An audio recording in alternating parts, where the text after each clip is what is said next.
Nous pensons connaître la préhistoire. Nous imaginons des dinosaures gigantesques, des tyrans aux dents acérées et des créatures engagées dans des combats ancestraux. Mais si je vous disais qu'ils sont arrivés en retard à la fête, bien avant qu'un seul dinosaure ne fasse ses premiers pas, la Terre avait déjà traversé plusieurs ères de monstres. Des bêtes cuirassées, des insectes de la taille de faucons, des poissons sans mâchoires au crâne blindé, d'immenses amphibiens tapis dans les marais houillés et des prédateurs suprêmes dotés de mâchoires en forme de lames hélicoïdales. Ce n'étaient pas des prototypes, c'étaient des souverains. Chaque ère avait ses champions. Chaque extinction remettait les compteurs à zéro, et à chaque fois, l'évolution revenait plus forte, plus étrange et plus dangereuse qu'auparavant. Mais nous parlons à peine d'eux, car leur monde n'était pas seulement ancien, il était étranger. Voici l'histoire de la vie avant les dinosaures, des créatures qui ont bâti les chaînes alimentaires puis disparu, des rois oubliés qui ont régné sur le monde. D'abord, notre histoire ne commence pas avec des monstres, mais avec des molécules. Il y a plus de 4,5 milliards d'années, la Terre était un chaos. La roche en fusion bouillonnait à la surface, des comètes tombèrent du ciel, la foudre lacérait des nuages toxiques. Les océans, à peine formés, étaient plus acides que de l'eau. Ce n'était pas la Terre telle que nous la connaissons, c'était un monde étranger. Et pourtant, dans ce creuset de feu et de glace, quelque chose s'est produit. Une étincelle, une réaction, une chaîne chimique qui a refusé de s'arrêter. La vie n'est pas apparue dans un rugissement. Elle a chuchoté. Les premiers organismes connus étaient simples, unicellulaires, microscopiques, mais ils ont tout changé. Ces minuscules architectes de la biologie, bactéries et archées, ont commencé à puiser de l'énergie dans les substances chimiques. Puis vint la photosynthèse. Ils se sont mis à produire de l'oxygène, transformant lentement l'atmosphère. Au fil de millions d'années, le ciel est devenu bleu, les océans se sont mis à scintiller de lumière, et la vie a commencé à remodeler la planète.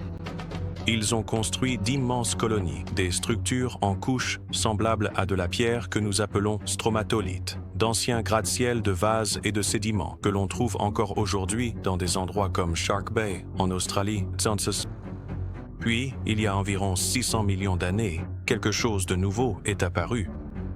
Des organismes multicellulaires, la biote de l'édiacarien, à corps mou, de formes étranges et presque immobiles.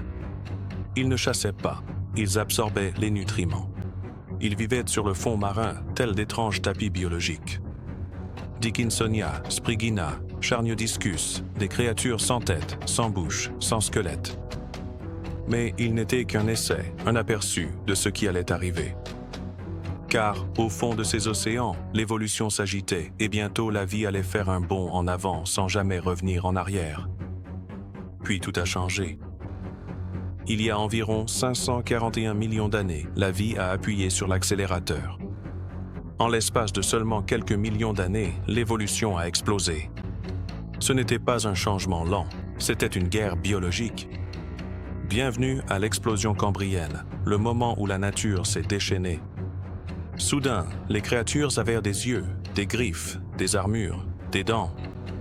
Pour la première fois, la vie avait des prédateurs et des proies.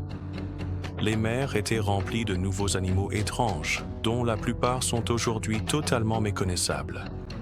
Il y avait des vers avec des piquants sur le corps, des créatures en forme d'ananas, des choses qui semblaient avoir été créées par des hallucinations. Et puis, il y avait Anomalocaris, le tout premier super-prédateur du monde. Il n'était pas énorme, peut-être 1,80 m de long, mais dans les mers du Cambrien, c'était monstrueux. Ses yeux étaient immenses et composés, comme ceux d'une libellule. Sa bouche, un anneau rotatif de plaques dentelées. Ses bras, des pinces jumelles hérissées de pointes, servaient à attraper, broyer et déchirer. Il chassait les trilobites, des arthropodes à carapace dure qui se déplaçaient sur le fond marin, l'une des rares créatures capables de se défendre. Mais se défendre ne suffisait pas, car Anomalocaris ne se contentait pas de chasser, il dominait. Et il n'était pas seul. Le Cambrien a vu apparaître presque tous les grands plans corporels animaux que nous connaissons aujourd'hui, des vers plats aux premiers vertébrés, des éponges primitives aux insectes segmentés. C'était le tout premier brouillon de la nature. tout n'a pas survécu. Beaucoup de créatures étaient des impasses évolutives, mais d'autres ont jeté les bases des requins, des serpents et même de nous. Avant les os, avant les colonnes vertébrales, c'était la vie à l'état de pur concept. Et pour la première fois sur Terre, la chaîne alimentaire avait un sommet. Mais les mers du Cambrien n'étaient qu'un début, car bientôt l'évolution allait se tourner vers la surface et des créatures émergeraient des profondeurs, prêtes à régner. Après le chaos du Cambrien vint l'ascension des profondeurs. La période de l'Ordovicien fut le chapitre suivant de la Terre, et les océans n'en étaient pas moins mortels. Les trilobites parcouraient toujours le fond marin, mais ils le partageaient désormais avec une nouvelle race de cauchemars, d'énormes prédateurs à carapace, des créatures semblables à des calmars, dont le corps pouvait dépasser les 9 mètres de long. Voici Camaraceras, un ancien céphalopode, un colossal cône d'armure abritant une bête dotée de tentacules et d'un bec acéré comme un rasoir.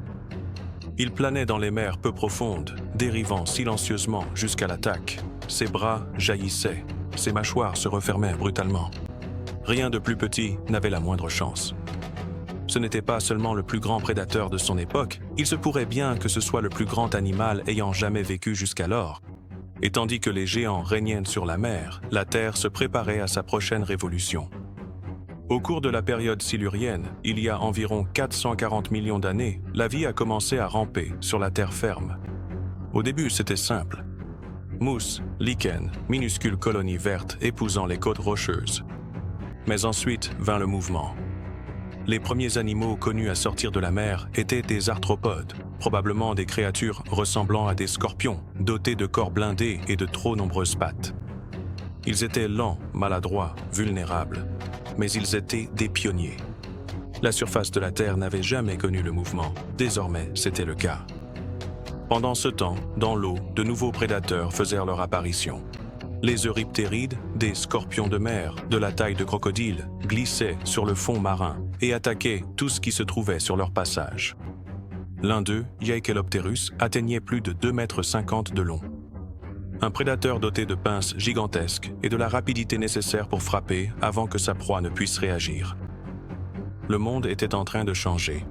Petit à petit, la vie testait de nouvelles limites et, dans les périodes à venir, la Terre allait devenir un champ de bataille de l'évolution.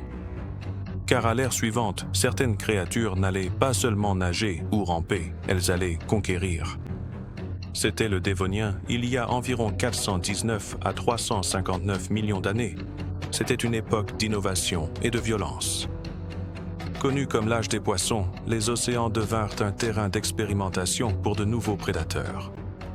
Les requins faisaient leur apparition, les poissons à nageoires lobées évoluaient, les créatures à mâchoires étaient partout. Mais une bête régnait sur toutes les autres. Dunkleostus, un tank ambulant fait d'os et de rage. Il n'était pas conçu pour survivre, il était conçu pour dominer. Jusqu'à 10 mètres de long. Sa moitié avant était recouverte d'une épaisse armure osseuse. Il n'avait pas de dents, seulement des plaques osseuses assez tranchantes pour sectionner chair et os. Sa force de morsure, l'une des plus puissantes de toute l'histoire des poissons. Quand il frappait, les proies ne s'enfuyaient pas, elles disparaissaient. Dunkleosteus n'était pas seulement grand, il était rapide, capable d'accélérations explosives pour prendre ses victimes en embuscade. Peu de créatures pouvaient le défier. La plupart n'essayaient même pas. Mais le Dévonien n'était pas seulement l'ère des monstres, c'était aussi celle du mouvement. Tandis que les prédateurs régnaient sur les océans, les plantes prenaient silencieusement possession de la terre ferme. D'immenses forêts de fougères, de prêles et des premiers arbres couvraient les continents. Et avec cette verdure, de nouvelles opportunités sont apparues. Les poissons à nageoires lobées ont commencé à développer des membres, des nageoires capables de supporter leur poids dans les eaux peu profondes. Ils respirèrent de l'air, se tortillant sur les vasières. Les premiers tétrapodes, des vertébrés à 4 membres, ont entamé le long voyage vers l'intérieur des terres. C'est à ce moment-là que les pattes ont commencé à compter. Les écosystèmes de la Terre étaient en pleine mutation. Les océans grouillaient encore de prédateurs, mais la vie regardait vers l'extérieur. Elle s'étendait, expérimentait, devenait quelque chose de nouveau. Mais toute ascension s'accompagne d'une chute. Le Dévonien s'est terminé par une série de vagues d'extinction. le chaos environnemental a anéanti de nombreux prédateurs dominants des océans.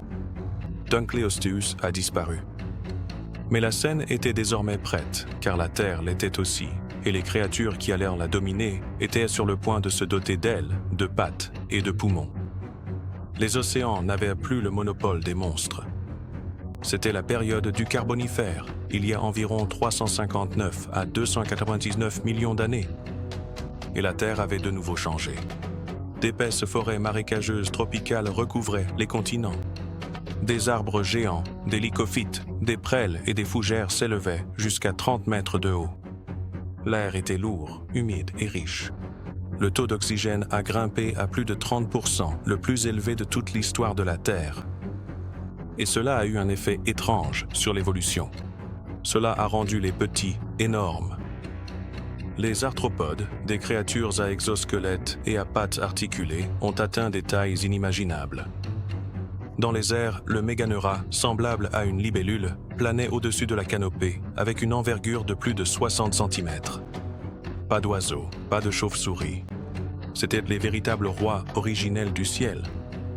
Au sol, un parent du mille-pattes appelé Arthropleura rampait à travers le sous-bois. Une créature de plus de 2,50 m de long, blindée comme un char, avançant silencieusement à travers la litière de feuilles, tel un bulldozer vivant. Et dans l'eau, d'énormes amphibiens. Certains avaient la forme de salamandres, d'autres ressemblaient à des crocodiles, patrouillant dans les marais. L'un d'eux, Eogyrinus, pouvait atteindre 4 mètres de long, avec un corps semblable à une anguille et un crâne rempli de dents acérées. Il n'était pas seulement long, il était conçu pour l'embuscade, glissant dans l'eau trouble, attendant le moment d'attaquer. Et ce n'étaient pas des reptiles. Ils étaient encore des amphibiens, dépendant de l'eau, la peau exposée à l'air, pondant des œufs gélatineux dans les mares et les rivières. Mais cela n'allait pas durer car, vers la fin du Carbonifère, quelque chose changea discrètement. Une nouvelle créature fit son apparition. Petite, agile et couverte d'écailles. Elle pondait des œufs à coquilles. Elle n'avait plus besoin de rester humide. Elle pouvait s'aventurer à l'intérieur des terres et ne jamais revenir. C'étaient les premiers reptiles. Et, tandis que les insectes régnaient dans les airs et que les amphibiens dominaient l'eau, les reptiles se préparaient à quelque chose de plus grand, car dans le prochain chapitre, la terre allait devenir plus sèche, les forêts commenceraient à disparaître, et une nouvelle race de créatures s'emparerait du trône. À l'époque du Permien, il y a entre 299 et 252 millions d'années, le monde avait de nouveau changé. Les marécages se sont asséchés, les forêts se sont clairsemées et les continents de la Terre sont entrés en collision, formant le gigantesque supercontinent connu sous le nom de Pangée. Le climat est devenu rude, sec, impitoyable. Les amphibiens, qui prospéraient autrefois dans des environnements riches en eau, ont commencé à disparaître. Et à leur place sont arrivés les reptiles, mais pas ceux auxquels vous pensez. Il s'agissait de synapsides, un groupe d'anciennes créatures souvent appelées reptiles mammaliens. Ce n'étaient pas des dinosaures, ce n'étaient pas des mammifères, mais ils s'en rapprochaient. Peau écailleuse, dents acérées, mâchoires puissantes, et pour la première fois, des mâchoires complexes et des dents différenciées. Ils chassaient, ils défendaient leur territoire. Ils étaient à sang chaud dans leur comportement, sinon encore dans leur biologie. Et l'un des plus redoutables, Dimétrodon, un prédateur à voile dorsale qui atteignait plus de 4 mètres de long. Son crâne massif abritait de longues dents dentelées, certaines recourbées comme des couteaux. Ses pattes s'étendaient sur les côtés, basses et puissantes. Et sur son dos, une immense voile d'os et de peau, peut-être pour la thermorégulation, voire même pour l'affichage. Dimétrodon n'était pas un dinosaure, mais il régnait comme tel. Il rôdait le long des rivières et des plaines inondables, tendant des embuscades aux poissons, aux amphibiens et à tout ce qui avait le malheur de croiser sa route. Mais il n'était pas seul. À travers la Pangée, d'autres synapsides apparurent, certains comme des herbivores cuirassés, d'autres comme des tueurs au croc de sabre. Des créatures comme Inostrancevia, un prédateur gorgonopsien terrifiant doté de longues canines et de membres puissants. Il pouvait sprinter, agripper, mordre profondément. Pendant un temps, les synapsides étaient au sommet de la chaîne alimentaire. Ils ont construit les premiers grands écosystèmes terrestres. Ils ont surpassé la plupart des amphibiens. Ils régnaient en maîtres. Mais ils ne savaient même pas que le compte à rebours avait commencé, car la Terre approchait d'un moment de crise, un moment qui allait presque tout effacer. Pas seulement les géants, pas seulement les prédateurs, presque toute la vie. Mais ce n'est pas cette histoire, car avant l'extinction, avant la chute, les synapsides étaient rois. Nous oublions combien de rois la Terre a couronné, combien de fois la nature a bâti un empire pour le voir ensuite s'effondrer. Des microbes extraterrestres dans des mers anciennes, aux prédateurs suprêmes dépourvus de colonne vertébrale, en passant par les poissons cuirassés, les libellules aux ailes semblables à des poignards, jusqu'aux reptiles à voiles traquant un monde mourant. Chaque époque avait ses titans. Chaque extinction, une remise à zéro. Chaque survivant, une graine pour ce qui allait suivre. L'histoire de la vie sur Terre n'est pas celle d'un progrès constant. C'est un cycle de création et de destruction, de domination et de disparition. Et après le Permien, après la pire extinction que la planète ait jamais connue, il y eut le silence, mais il ne dura pas. Car des cendres, de nouvelles créatures commencèrent à émerger, avec des os creux, des dents acérées et l'ambition gravée dans leur ADN. Elles n'étaient pas les plus grandes, ni les plus rapides, mais elles allaient devenir autre chose, les souverains les plus emblématiques que la Terre ait jamais connus. Elles étaient le chapitre suivant, celles qui vinrent après la grande extinction, les dinosaures.